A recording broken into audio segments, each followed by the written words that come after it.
ಎಲ್ಲರಿಗೂ ಶುಭೋದಯ. ಎಲ್ಲರಿಗೂ ಯುಗಾದಿ ಹಬ್ಬದ ಹಾರ್ದಿಕ ಶುಭಾಶಯಗಳು.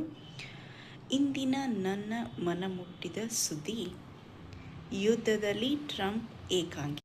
ಹೌದು, ಅತಿಯಾದ ಆತ್ಮವಿಶ್ವಾಸದಿಂದ ಇರಾನ್ ಮೇಲೆ ಯುದ್ಧವನ್ನು ಪ್ರಾರಂಭ ಮಾಡಿದ ಅಮೆರಿಕದ ಅಧ್ಯಕ್ಷ ಡೊನಾಲ್ಡ್ ಟ್ರಂಪ್ ಈಗ ಯುದ್ಧದಲ್ಲಿ ಏಕಾಂಗಿಯಾಗಿದ್ದಾರೆ. ನ್ಯಾಟೋ ದೇಶಗಳು ಇದು ನಮ್ಮ ಹೋರಾಟವಲ್ಲ ಅಂತ ಈ ಯುದ್ಧದಿಂದ ಹಿಂದೆ ಸರಿದಿದ್ದಾರೆ. ಬ್ರಿಟನ್ ಪ್ರಧಾನಿ ನಾವು ಈ ಯುದ್ಧದೊಳಗೆ ಸಿಲುಕಿಕೊಳ್ಳಲು ಇಷ್ಟಪಡುವುದಿಲ್ಲ ಎಂದು ತಮ್ಮ ಅಭಿಪ್ರಾಯವನ್ನು ತಿಳಿಸಿದ್ದಾರೆ. ಹಾಗೆಯೇ ಜರ್ಮನಿಯ ರಕ್ಷಣಾ ಸಚಿವರು ಇದು ನಮ್ಮ ಯುದ್ಧವಲ್ಲ ಎಂದು ಈ ಯುದ್ಧದಿಂದ ಹಿಂದೆ ಸರಿದಿದ್ದಾರೆ.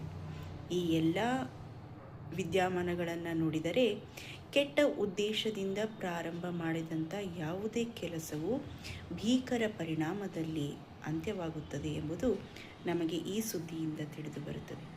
ಎಲ್ಲರೂ ಏನಂತೀರಾ?